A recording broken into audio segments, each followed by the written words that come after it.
Hello, everyone. This is such an exciting moment for me.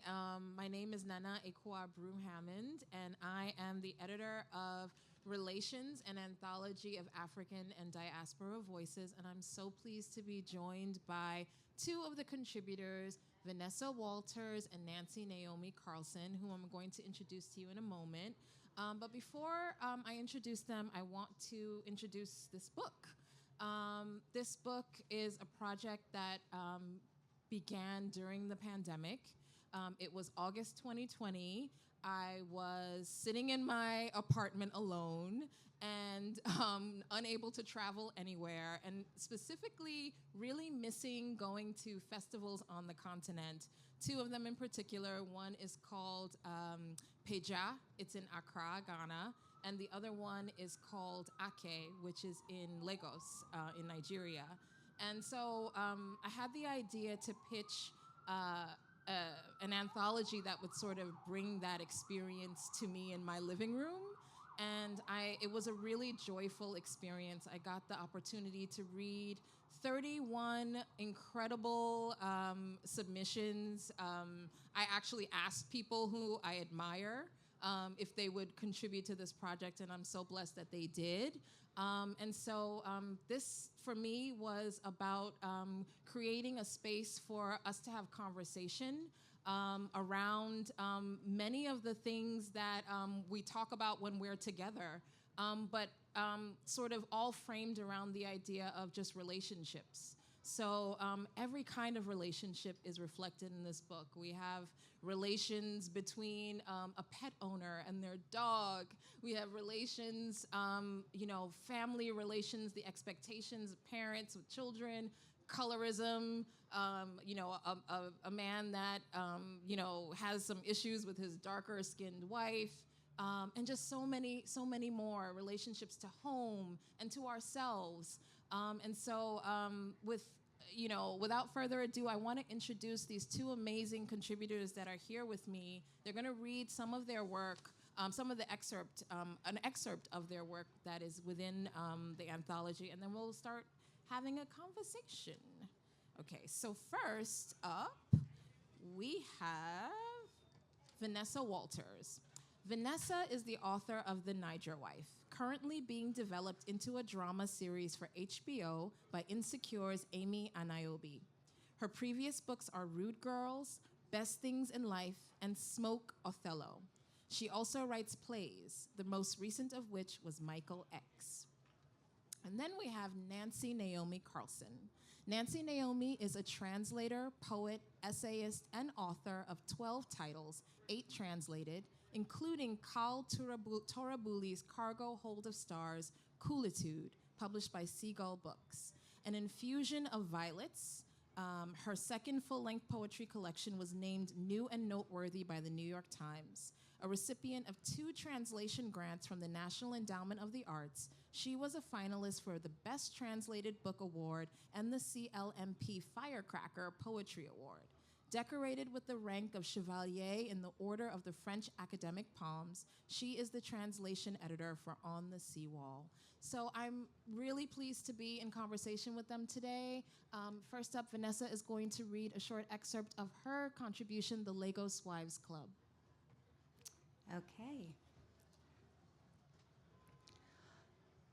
After being Black in the United Kingdom, she found it a pleasant change to disappear into a crowd, to navigate stores without being trailed by security, to not have the host or hostess at an upscale restaurant look at you doubtfully when you walked in. But just because she wasn't othered in Lagos, it didn't mean that she belonged. Her husband, Priye, belonged, and he reveled in it, casting aside his polo shirts for traditional tunics and swapping his British accent for the local cadence. He walked taller, took his time with simple actions like rising from his chair or washing his hands, and smiled more. Their time in Nigeria was only supposed to be temporary. When Priye had asked Simone to move to Nigeria for a few years, she had agreed without thinking about it too much. She'd just had a baby. He made it sound fantastic, Their lifestyle would be better, more space and staff too. He would be working for his father, getting the opportunity to start his own business, so he would be around more. Their son would get to grow up in Nigeria, an African man. But a few years had become 7 in the blink of an eye. There were 2 boys now, alongside the apartment that looked out onto the lagoon, and the nanny, the steward, and the driver. Priye wouldn't hear about moving back to the United Kingdom, so here they were. She sighed. He would never leave Nigeria again, not permanently. He was home. She tried to make it her home too, a poetic narrative about being a descendant of slavery circling back to the home of her ancestors sustained her at first.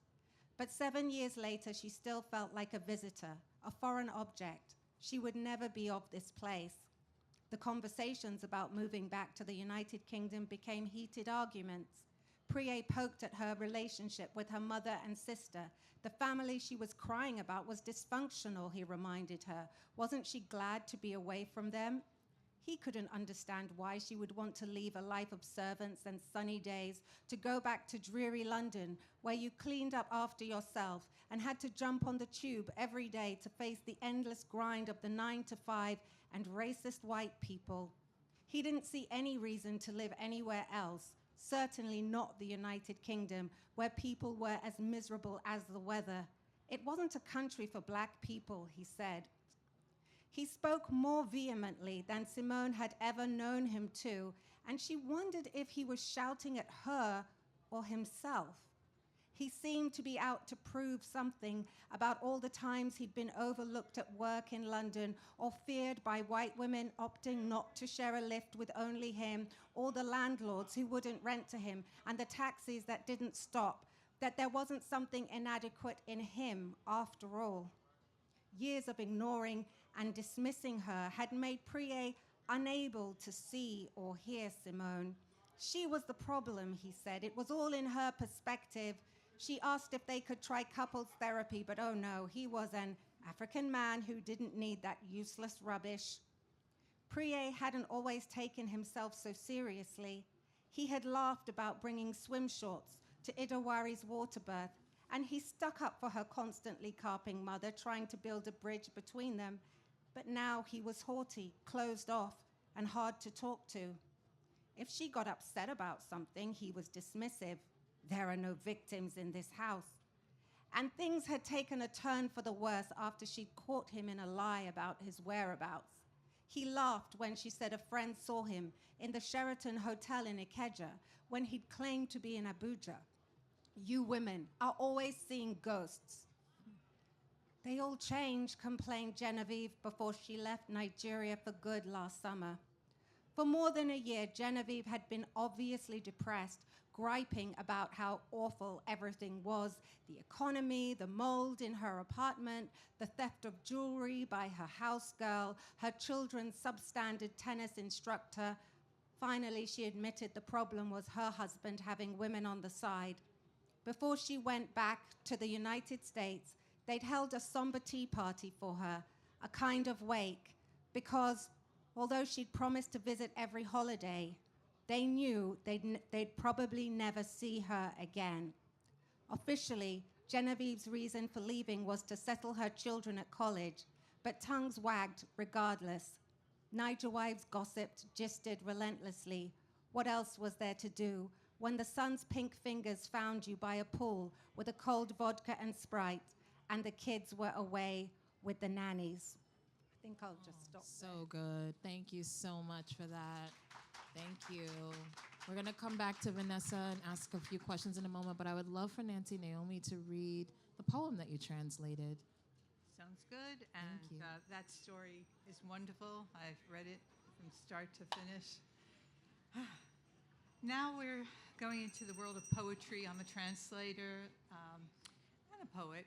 And in order to understand this poem, you know how poets have to explain themselves, and the word coolitude comes up a lot. Coolitude. And it's based on a very pejorative word about indentured workers. From the turn of the century, millions of men and women were forced from China, India, to Mauritius, where my author is from, Karl Torabelli, and then they were sent to the sugar plantations in Mauritius or to the colonies overseas. They traveled in the same ships as the slaves had been in. So histories are interwoven there. So this poem it's got coolitude in it, and we'll talk more about the sounds of it, but I think you'll hear, hopefully, in some of my English, assonances, the vowel sounds, and alliteration, poetic techniques that he does in French, and I try to replicate. Coolitude, this balisier mirador. Coolitude, this balisier mirador, my breath pushed into the abyss.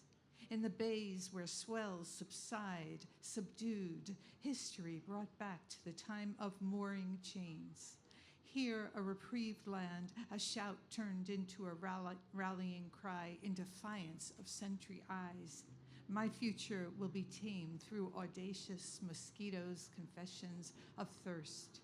Coolitude, to put down my roots, I bend my resistance, refusing to make of myself an offering, like flares elongated on the worried face of the sea's insurrection.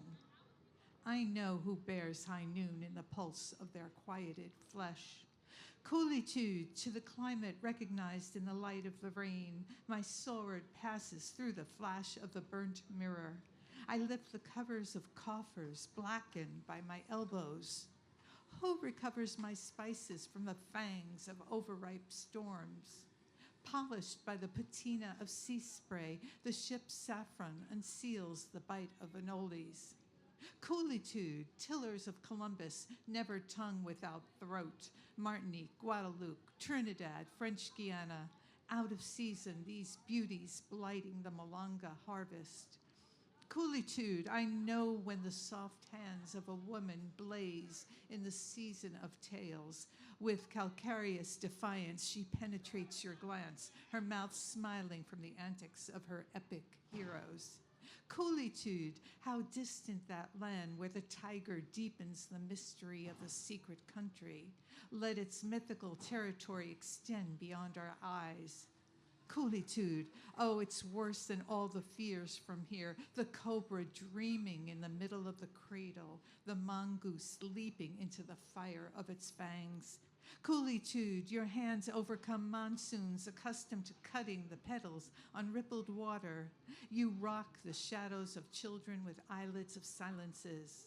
From your voice, I only knew the scent of your veil, your hand where a veruca relates the melting away of life.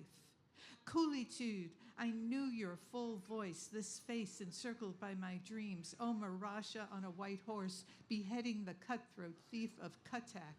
Chameleons are only pale monsters in the decor of his voice. Coolitude, to submit to the word without forgetting memory that still remembers nothing. So good, so transporting. Wow. Thank you so much, both of you, for reading and giving a taste of the anthology. I want to jump right in, and I want to ask Vanessa first. Your story in the book and your novel, The Niger Wife, both feature protagonists who are British Caribbean women living in Nigeria. And I wanted to know, what is your approach to writing that captures the nuances of a multi-hyphenate identity and cultural experience? I mean, there's so many sort of dashes going on. Well, honestly, when I was writing this, I didn't think of it like that, in an intellectual way. I really just sort of wrote to the sort of characters that I met. And I think it was in the writing of it that it then started to occur to me that I was capturing something quite special. I was capturing women who had lived in Nigeria for 50 years, women who'd lived through Biafra, who were originally from Jamaica or from the UK, and that they were going to, in their 80s now, in their 90s, there's a woman in this story, Teresa, who has passed away. And these are women who are going to pass away. And what has their life been? What have their struggles been? What have been the issues for them? The joys also of this life. And so I think it was only just writing them because they were there, right? Yeah. Writing them just because they were there, and then afterwards realizing the significance of it, I think. I think one of the things that I loved when I first read the story is that it kind of flips the idea of what it is to be a Black person returning to Africa or living in Africa, because I feel like there's often a romanticism that it's going to be this sort of amazing homecoming. And in some cases, and in many cases, it's not. It is a real sort of confrontation with so many things, economics. There's a feeling that you're not authentic to that space. There's so many different sort of things that kind of you confront in your identity. And what I love about your story is that you touch upon that through another sort of, it sort of backdoors you, because it's through this really sort of interesting, tenuous relationship for the protagonist. And I wanted to ask you a little bit more about that. Like, why did you sort of approach the story in that way? Well, it's interesting just what you've said about the romanticization of Africa, because I feel like for a lot of Black people in the diaspora, whether you're from the United States or the Caribbean or Europe, Africa is largely an idea about who you are. And it's not like a tangible reality, because most people have not visited Africa before they develop these ideas. And it kind of is a sort of cataclysm in a way when you go, and you even have to question, are you African, right? Because one thing about living in Nigeria, which I quickly realized, is that in Nigeria, you are defined by your father's identity. Where is your father from? And wherever he's from within Nigeria, that is the place that you're from. So if you can't trace your father back to a specific place, or even your mother to a specific place, then to what extent are you really Nigerian or actually Nigerian? And if you can't be from Nigeria, can you be from Africa, right? So Africa then is just an idea. It's not an actuality. You're not African in any actual sense that is meaningful within Africa. So there's a lot of these issues that you go through as a Black person from the diaspora who has never been to Africa when you do move there. And then you have to reconceptualize what Africa means. You have to reconceptualize what your identity is. Ultimately, you can choose an identity in defiance of social conventions or other people's understandings, but it's something that has to be like a conscious decision and a process for yourself. And I think that definitely was part of the inspiration in writing this story. Thank you so much for that. I want to move on to Nancy Naomi. Thank you so much for your reading. And I wanted to ask you, tell us more about what this poem is about. I was hoping you weren't going to ask me that question. When I picked it out, you were kind enough to have me pick out a poem.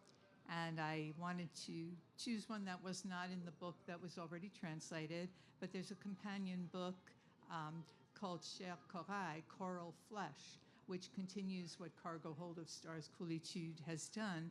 And so I looked around, and this one spoke to me. It's in the theme of coolitude, which both books cover, which are really literally bringing voice to these millions of people who were involved with indenture and the whole history of migrations through indenture. And so the language, what Carl has done with the language is he's violated the language to, he says that ordinary French is not enough to convey this experience that many people have forgotten. And so he takes the language and he uses this playful sound, sing-song things, lots of emphasis on the sound, the playfulness, to underscore this serious concept of what was done to these indentured workers. And he makes up words, like the title, Balisier Mirador. I kept it the way it was, which is French, but it's a made-up combination. Balisier means a tropical flower with spikes in it, and Mirador is a watchtower. When boats are coming in these transoceanic voyages, there's someone at the light tower there. And the author said he picked both of them to give the sense of verticality and transcendence. All of these indentured workers were trying to transcend their experience. In the ship where they were thrown into the cargo hold, they all, even though they were from different castes, they had to share the same utensils, they all were thrown there, and they all could look up and see the stars. So they were able to transcend this horrible voyage. Many of them died, sickness, and by the time they got to the colonies, they were treated miserably. If they didn't show up for a day at work, they were fined, and then their contract was extended, and they were separated from families. So he takes images. You may have noticed this piling up of images, like what's a Maharaja doing in the middle of the cobra, yet we all viscerally feel the cobra's fangs in the cradle. That creates a shudder to us. And he's trying to depict this experience, giving them voices, millions of voices on the page. There are bursts of voices in Cargo Hold of Stars. Women, men, children feeling exiled from the homeland. And so this poem repeats the unifying theme of coolitude, comes back to remind us, okay, this is a poem about coolitude, and then he takes some interesting, strange way to describe what this coolitude can mean, and in some ways, by the time you're done, you're like, oh, and what is this about? But that is this experience that he has devoted his life to giving voice to that experience through a new poetics. And he, his new poetics is something that the world is slowly getting to give him credit for, and highlight this history that people don't think of. One of the things that, so when I was sort of looking for writers for this project, I was very, very passionate about incorporating writers from all over the continent. And one of the things in particular were seeking writers who wrote in Portuguese, or who wrote in French, or who wrote in Spanish, because of the sort of logistics of colonialism and language, we don't get to read one another's work. And so I came across Carl Tarabuli's work, and what drew me to it was the similarity of coolitude to negritude. And so I was sort of really intrigued by it. And when I read it, I was so just sort of taken with specifically the image of like the spice and the Maharaja, because I think, speaking of this idea of complicating what it is to be African, like Mauritius is on the continent, and yet, when you're there, it is a very sort of complex mixture of Indian and French. I believe there's some Spanish in there too, I think. So I was really sort of interested in complicating that idea. But I wanted to ask you, because when I was searching for Carl Tarabuli, I came across you, And I wanted to ask you about the special relationship that you have as a translator with Carl Torbally, how that began and how it works. So I met Carl through an anthology. Patrick Williamson has a wonderful anthology of the African world, Francophone African world, and the Arab world. And in it, I've met a number of my authors. I met Abdurrahman Waberi from Djibouti. And so these are French-speaking African countries, the Congo, Congo-Brazzaville, Alain Mabonkou. And I found Carl, and I sent him a Facebook message, and same time as with Abdou Waberi, and they both answered in my messenger. But Carl's response came in the other. You know that other they have? Or I didn't see it for like 9 months. Yeah. And so I thought, okay, he's not interested. And Abdou and I went into, we got our project started, and then I noticed Carl's. And so I wrote back and said, oh my gosh, has anybody been translating you in the interim? And no one had. No poetry other than in the anthology had been translated. There was something he and someone else translated segments of it, and I laugh at him because they weren't so great translations, and he laughs back and says they weren't such great ones. And I said, I want to do your book. He said, that would be great. Then I started working on the book, and he was, I say was, he's still here, but he's in a silent period. It's been about 9 months, and I worry about him, but I think writers do this sort of thing too. But he was very gracious with his time explaining. But the thing was, when he would explain things, he believes in polysemy. Every word has multiple meanings. So I would guess maybe 2 meanings. And he'd go on and on about all the meanings that this word had. And what are you going to do? Footnote everything so that the reader sees a brilliant mind there. And he'd describe it. And there's a glossary for some of his terms in that first book. And they're my translator's notes too. Even his name, Khal, Khal, means cargo hold. Khal, C-A-L-E in French. So everything is loaded with these but I needed him to help get me through this, and he was there. We have never met, but Catherine Migley-Kellogg, who co-translated the poem in here, she met him in a cafe in Lyon, where he lives. But you're right about the Spanish, that Granada really holds a special allure for him, and he travels there. And he wrote his debut novel, which he asked me to translate, but I haven't heard from him for a while, so I'm not doing it until he's there to help. But it's called Granada. Wow. And so that's Spanish influence. So we're friends. We've done Zooms together. So I've met him on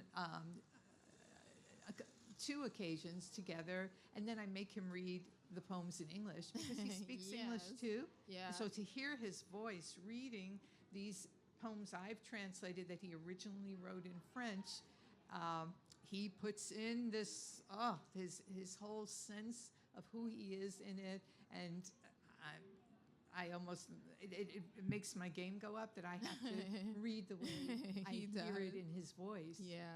I love this. So part of the experience of doing this anthology was it was all on email and Zoom. WhatsApp was very helpful during this. I worked with a few different translators, and one of them is based in Cameroon, and we would have WhatsApp meetings with a writer in Congo, and it was just so funny to me because I had met some of the writers. Many of them were, again, writers that I admired, but some I hadn't. So it was. I just love that we were still able to kind of pull this together, even though we weren't, next to one another. But I want to move on to ask Vanessa some more questions about your book. So again, your book straddles so many different topics and so many different communities. I mean, we're talking about I thought one of the things in your story that I really loved was the mother-in-law.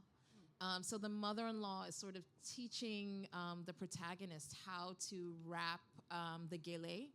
And that rapping session ended up being sort of a rap session where she's like giving the protagonist lectures on how to be a good wife. And I thought that was so hilarious. And I would love, like, just sort of if you could talk about the sort of the other relationship that was in this sort of outside of the relationship between Nicole and Priye. There's the relationship between her and, well, also the mother and also the driver, but we'll talk about that in a second. So if you could tell us a little bit about the relationship with the mother and what her role is in the story. So just to not confuse people, because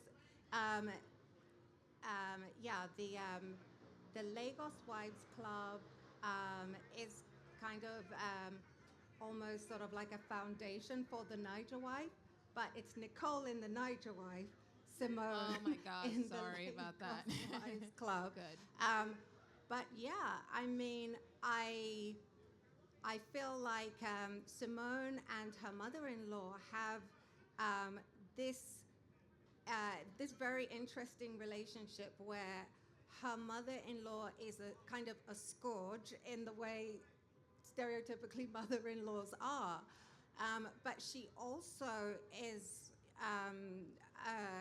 a portal to understanding the culture. In the things that she says, in the way she says them, the emphasis on sort of like putting up with things, and sort of in a way de-emphasizing yourself, your own wants and needs. That is clearly an indicator to what the mother-in-law herself has been through. And also, even though it seems very kind of, I suppose, sort of hilariously bad advice in the story, I think it's something that women everywhere can relate to, which is that when women enter into this heterosexual relationship, it is going to be somewhat patriarchal in form. It is going to require you to de-emphasize yourself. So a lot of what I think I was trying to do with the Lagos Wives Club is in showing also like, oh, wow, look at this new place, and isn't this crazy, and isn't this incredible that you'd be expected to do this. It's also sort of throwing it back on, Western culture, on the things that we take for granted. I mean, it's said here, but it's also done in the UK. It's done in the US as well. So it's part of Simone really trying to understand her identity and her culture and this culture, and what it all means together in terms of making her decision as to whether she wants to stay in Nigeria or not. I wanted to thank you for that, and I wanted to chase that question with the relationship that Simone has with the driver, because she spends a lot of time with the driver, and I wanted to sort of ask you about that, because they end up having quite illuminating conversations that are also sort of revelatory about not only class, but the culture as well. Yeah. I think one thing that I found very fascinating about Lagos, which definitely inspired this book, is everyone having a story to tell. And people coming from such different walks of life and frames of reference.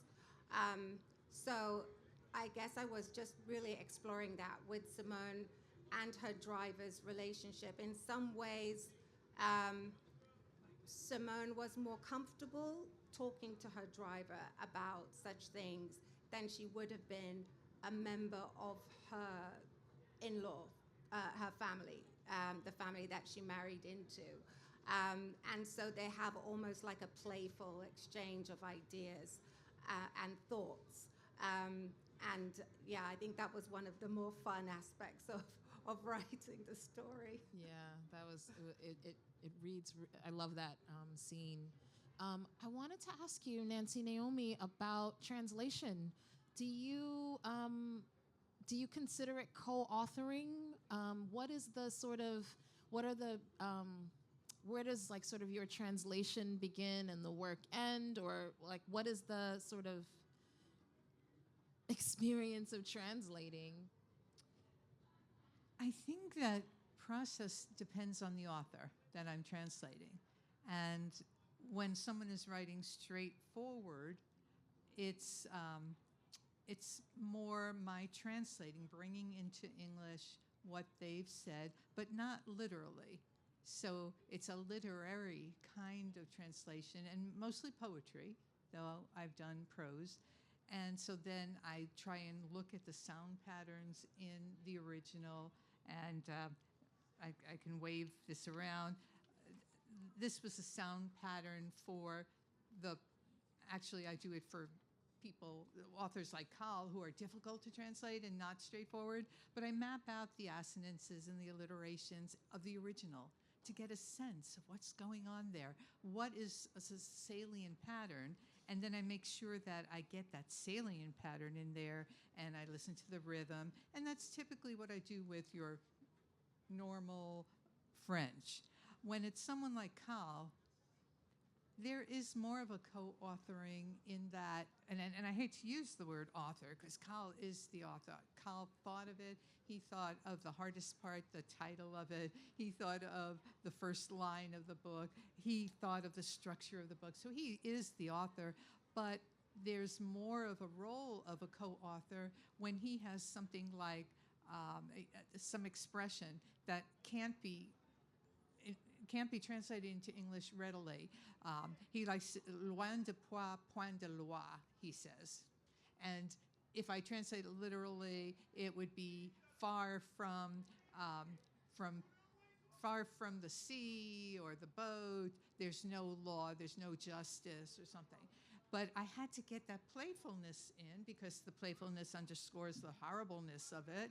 And so I came up with far from pitch, from the boat pitching and the tar that makes the boat. Law is ditched. And I had to keep doing this over and over again. So I get a little author credit. And he had a perroquet, and that's a kind of in French, perroquet means parrot, and it also means a sail on a sailboat. And it turned out that there is something in English called, who knew, a parrot sail. So I was able to get that in, and you know, it would go over the head of most readers. They're not going to know that, so that's what the translator's forward is for. And you go, look what I did, and you point out what you did. You hush up what you couldn't do or match, and there are lots more examples of that there. So yes, a co-authorship in that I would ask him about it, and he'd go, oh, bravo, bravo, and he was very enthusiastic. And there's no co-authorship, or there's little with a poet who's dead, who's passed on. Then I'm afraid to touch anything that they have there because I don't have their blessing that this was okay to do.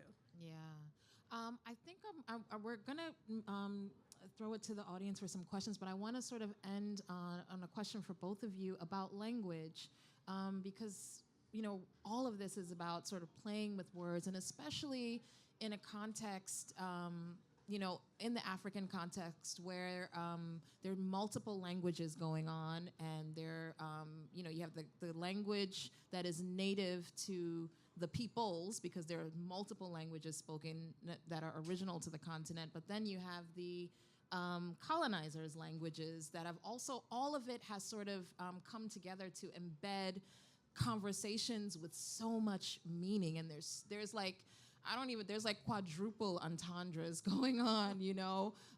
So I wondered, like, I'll ask you, Vanessa, like, as you were writing this, what was it like for you just to sort of think about the cadence of conversation? And especially, I just want to keep saying, because with the Niger Wives, they're also coming from other countries as well. So how did you sort of incorporate that flavor in your work, and what was your approach to it? I've always loved since living in Nigeria, Nigerian English, because it's so delicious from a language enthusiast point of view, seeing how it's the same English, but it's evolved slightly differently. There's words which are used in Nigeria which are not really used anymore in the UK, and they have their words are also, or the cadence rather, is very influenced by the native languages as well. So the way they translate also, changes their English and the rhythm. And that was just really fascinating to understand. I actually interacted with it initially working as editor of Genevieve magazine, which was the main women's magazine in Lagos for a few years. And then editing the English, and then, complaining that something was too wordy, and then realizing that actually that's what they prefer, right? They like the wordiness of it.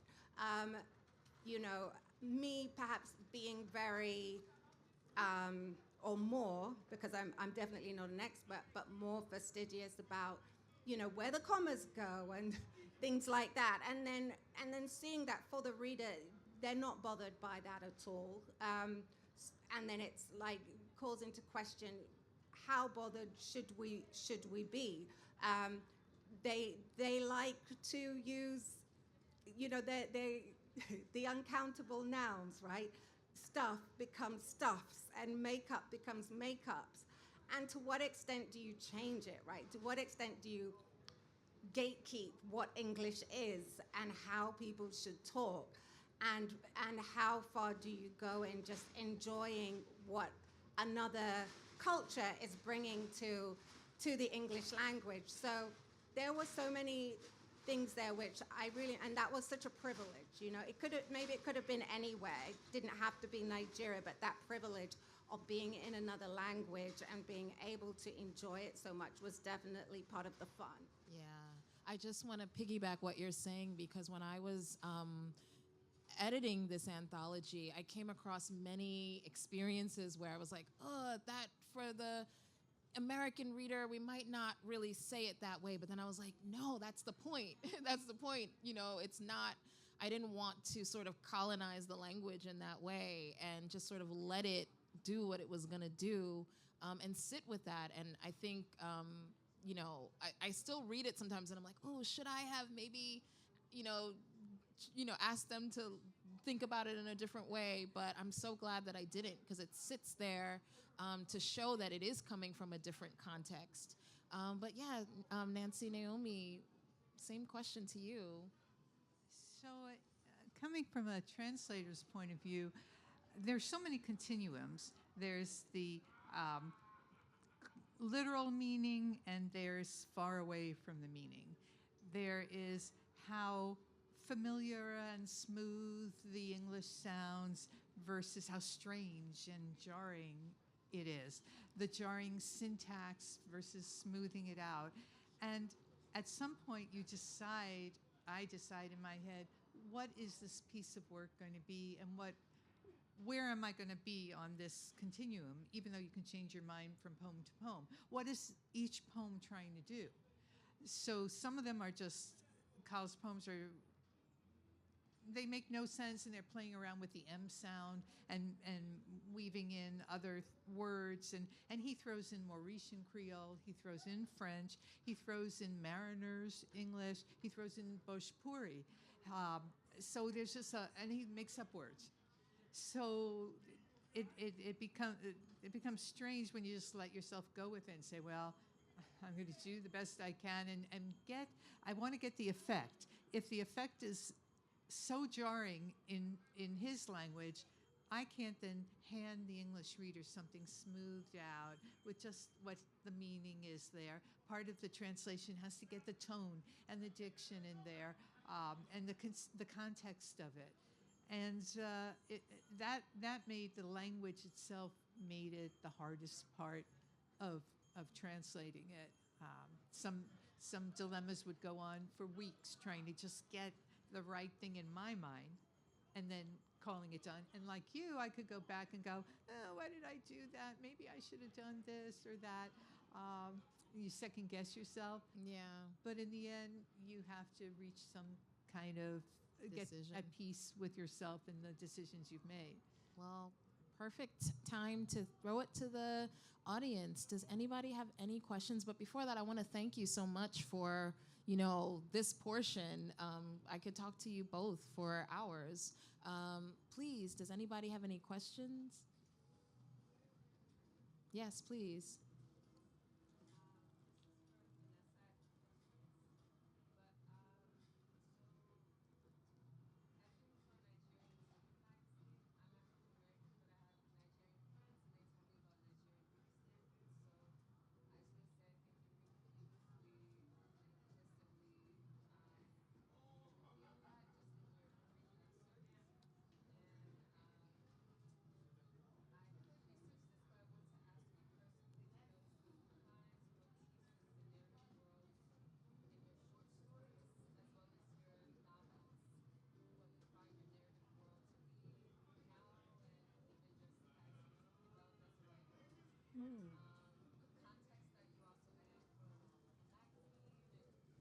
I just want to repeat that for anybody who didn't hear, and I hope I got it all.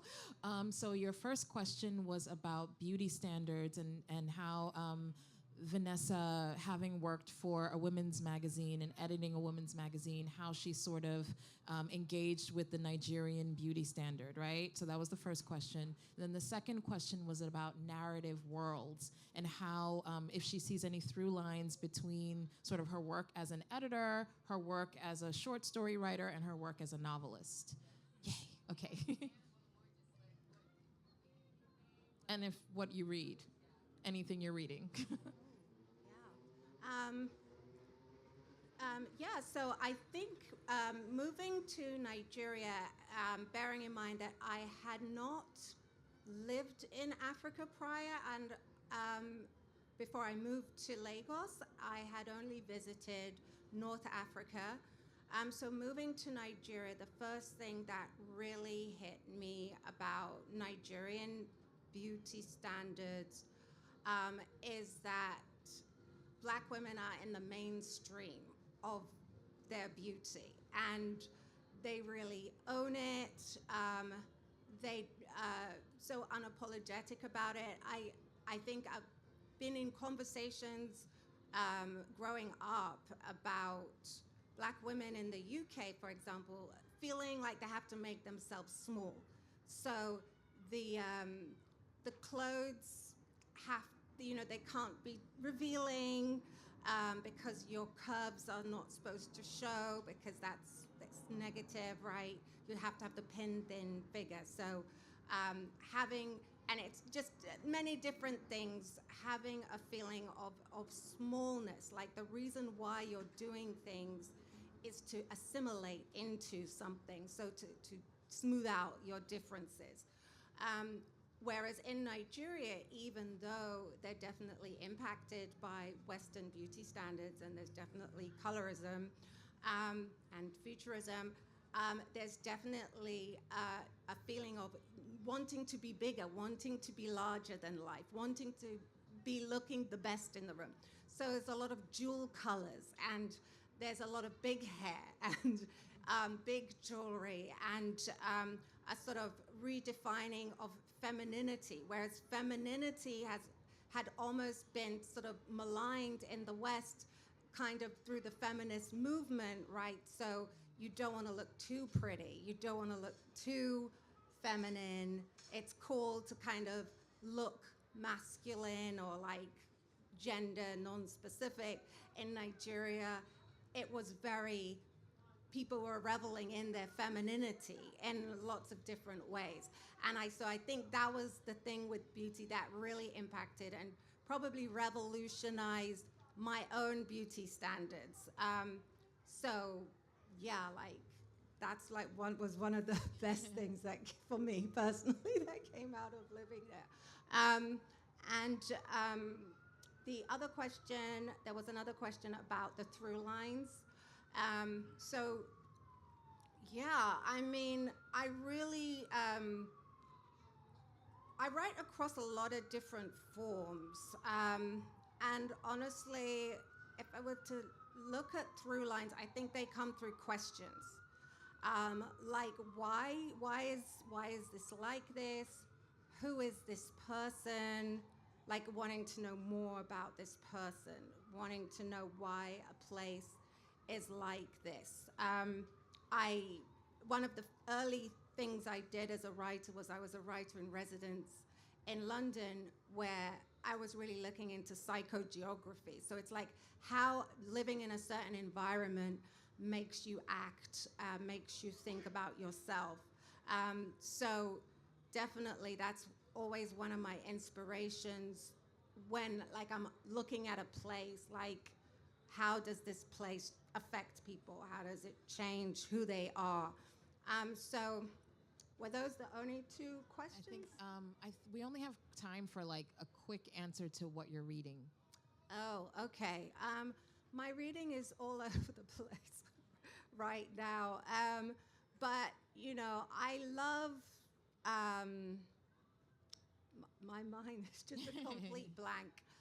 I love African American literature. I think the reason why I love African American literature so much is it gave language to a lot of things that, you know, Black people go through around the world. And that's why it's like special and a treasure. So reading Toni Morrison, today I just picked 5 books of Toni Morrison's up that had been left in the street. And I've just been celebrating all day because now I have these 5 books of Toni Morrison. She's one of my favorite authors. Zora Neale Hurston, one of my favorite authors as well. And then, you know, I've read a lot of English authors, Alex Wheatle, one of my favorite authors, reading Leonie Ross, reading Gemma Weeks, reading Andrea Levy.